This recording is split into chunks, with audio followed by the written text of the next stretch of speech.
The reading today comes from the 23rd chapter of Luke, beginning with the 32nd verse. Two others, both criminals, were taken along with him for execution. And when they got to the place called the Skull, they crucified him along with the criminals, one on his right and one on his left. And Jesus prayed, "God, forgive them, for they don't know what they are doing." And dividing up his clothes, they threw dice for them. The people stood there staring at Jesus, and the ringleaders made faces taunting. "He saved others. Let's see him save himself, this Messiah God. Ha! The chosen. Ha!" The soldiers also came up and poked fun at him, making a game of it. They toasted him with their sour wine. "So you are the king of the Jews. Save yourself." Printed over him was a sign that said, "This is the King of the Jews." One of the criminals hanging alongside cursed him. "Some Messiah you are. Save yourself. Save us." But the other one made him shut up. "Have you no fear of God? You're getting the same as him. We deserve this, but not him. He did nothing to deserve this." And then he said, "Jesus, remember me when you enter into your kingdom." And Jesus said, "Don't worry, I will. Today you will join me in paradise." All right. So, how many, or did any of you just think, okay, that's an odd reading for this time of year? Go ahead, you can say it. No? You didn't care, right? It's like, okay, the pastor picks out the readings, we'll just listen to it, deal with it. Right? Yeah, see, now I got heads bobbing. All right. That's the lectionary reading, and the reason that they did it in the lectionary at this time of the year is why? What's next week? Advent. It's the start of Advent. Starting next Sunday, you can count. We are 4 weeks from Christmas. 4 weeks from Santa Claus. 4 weeks from, and of course, as you know, the war on Christmas has already begun. Okay, you've been walking into stores for weeks now, looking at Christmas decorations, and your neighborhood is, even though you're in Georgia and we haven't had a drop of rain and there is no snow in sight, people doing their best to make their front yards look like the North Pole. Amen? Okay, so why on the last week of Pentecost and right before we get into Christmas would they have this particular reading? Well, theologically, there were a couple of reasons. One, they want us to remember what Christmas is really about. And then you sit there and you go, okay, wait a minute. Now, they want me to know what Christmas is about. So Christmas is about Jesus being born, the Messiah coming into the world, and because Jesus came, then we're all going to be okay with God. Okay, that's nice theology, but actually, I want you to think about something else. Because we now live in a world where it is really important that we understand what this story was really all about and why it's placed where it's placed.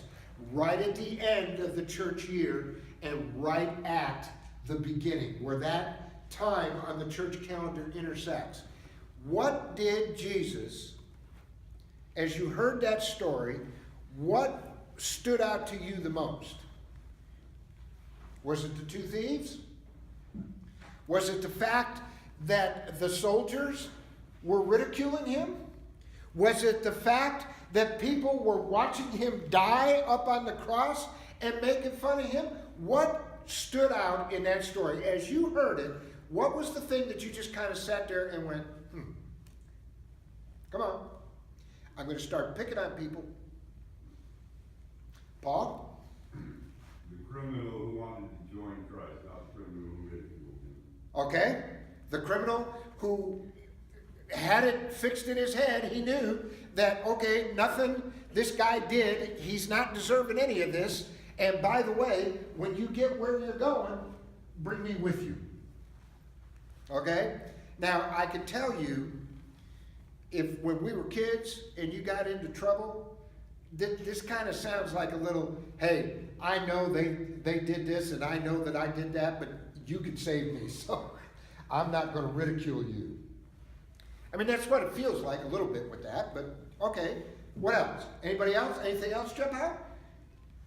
I cannot believe, especially folks that have been married to me for almost 35 years and or a member of this church for almost 18 years or 5 years, is not going to tell me what should be jumping off the page. He's not saving himself. No. God, forgive them. God, forgive them, for they know not what they're doing. Folks, everything. That is the intersection of Christmas. If you're not willing to forgive, Christmas is going to suck.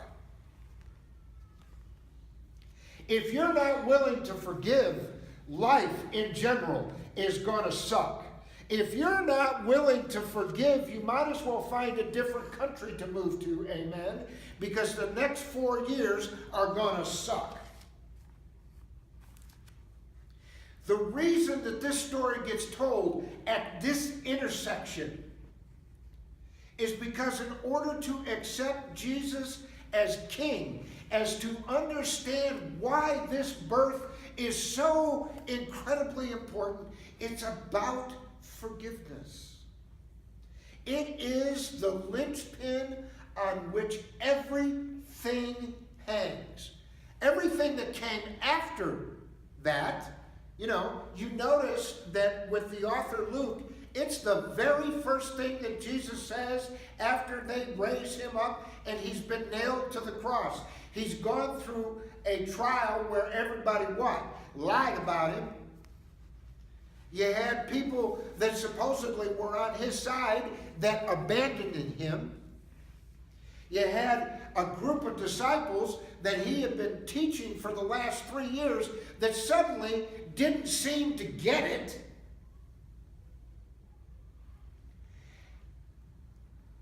Let us deal with any one of those things with our friends and or family, and we're walking out of the room, baby. We're cutting them off. They get cut out of the will. We don't talk to them anymore. I mean, I wish I could sit there and say that was not part of my shtick.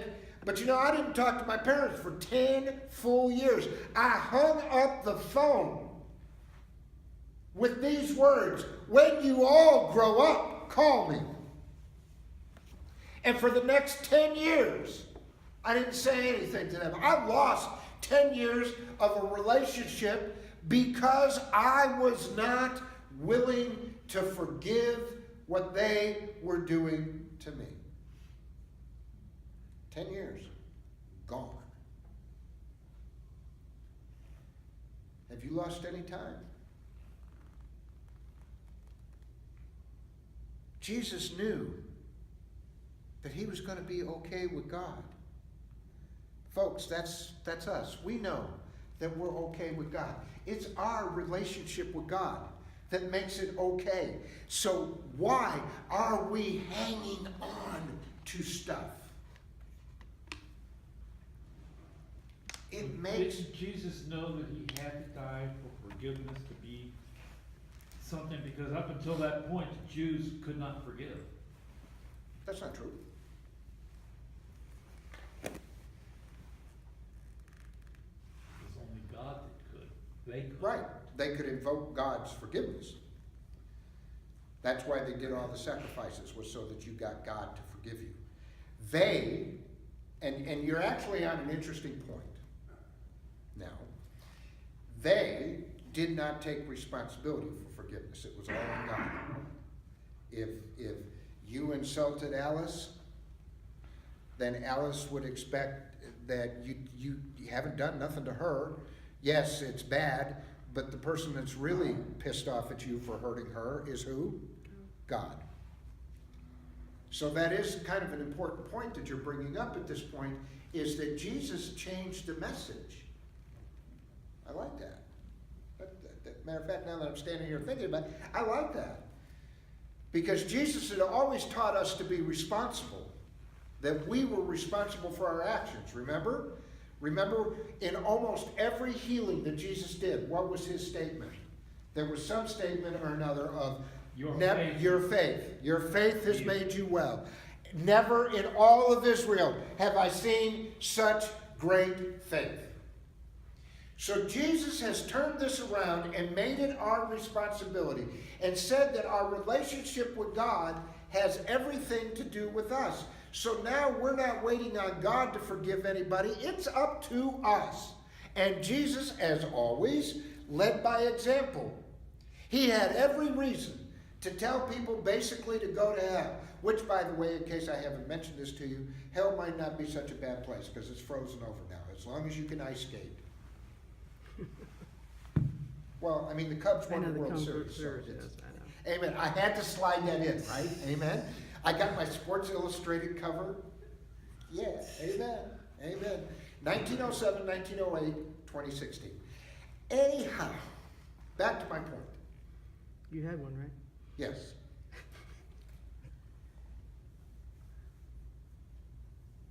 If Jesus doesn't forgive, there is no resurrection, folks. He didn't come out of the tomb. That's the lesson here. If there's no forgiveness, there's no life. Whether it's after you close your eyes or in the life that you're living. If you truly want this church to be safe, if we want to live up to what that safety pin means, if you want to do what the vicar is proclaiming and love everybody, in order to love, you've got to be willing to forgive. Because this story will tell you that there are any number of people out there that are just going to annoy you, aggravate you, hurt you, talk bad about you, do things that are not fair. And if you're not willing to forgive, the only thing that happens is you get angrier. And we know what the results of that are. There was some of you may have heard this story before, but there was a monk that was part of this whole big enclave, and they were having a horrible time. They were arguing and fighting, and there was all this pushing and control, pushing and shoving going on for control, who was going to speak for the monks and who was running the abbot and so forth and so on. And finally, the senior monk, he went into town one day to see this religious guy who was well known for his great wisdom. And he gets in front of the guy and he tells him what's going on in the abbot and all the trouble that they're having. And he says, so can you tell me why this is happening? And the great seer looked at him and said, well, it's the sin of ignorance. And the monk looked at him and said, ignorance? These are all well-educated folks. They all know their Bibles. They all know the theology. These are smart. How can you, sin of ignorance? What are you talking about? And the guy that has all the wisdom says, well, the one for whom you look is already living among you. You mean Jesus? Yes. He's already among you. And the seer went back to meditating and just left the monk standing there. And the monk was like, wait a minute, who? He must be in a disguise. But who could it be? And he starts running through all the monks in his mind as he's walking back towards the abbot, trying to figure out which one could it possibly be. And by the time he got to back to the abbot, he tells the others what the great soothsayer, wisdom guy has said, that Jesus was among them, living right there in the abbot. Now, what do you suppose happened? If you've been following what this is all about, you already know what happened. All of a sudden, the power and control games went away. All of a sudden, they started treating each other with dignity and respect. All of a sudden, they were nice to each other. All of a sudden, they went out of their way to be of service to one another. And why was that? Because they didn't know which one was Jesus. And they knew that Jesus was there in disguise. Jesus is coming, look busy. Folks, I've always said that the real definition of integrity is what you do when nobody's looking. See, forgiveness is the beginning of Advent. And every person we meet might be Jesus. There's a great commercial. They haven't run it in a while. But there's this commercial that used to have a picture of Jesus at the door knocking. And all the commercial says is Jesus is already back. Call. And they put a phone number. And of course it was a commercial for TV, church. But what they were also telling you is that Jesus is in every one of us. So that means it's about attitude. Mr. Moore, George Moore, says the difficulty in life is something called choice. And it starts with the ability to be able to forgive. If you choose to forgive, then attitudes will change. The choice of an attitude makes all the difference in the world. Our attitude determines our approach to life. Our attitude determines our relationships with people.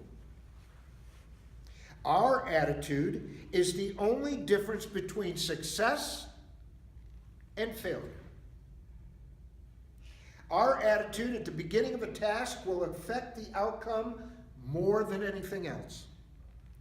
Our attitude can turn our problems into blessings. Our attitude can give us an uncommonly positive perspective. And by the way, our attitude is not automatically good just because we are filled with the Spirit. We need to first look into the world and forgive them. Forgive them. And your attitude for Christmas will change.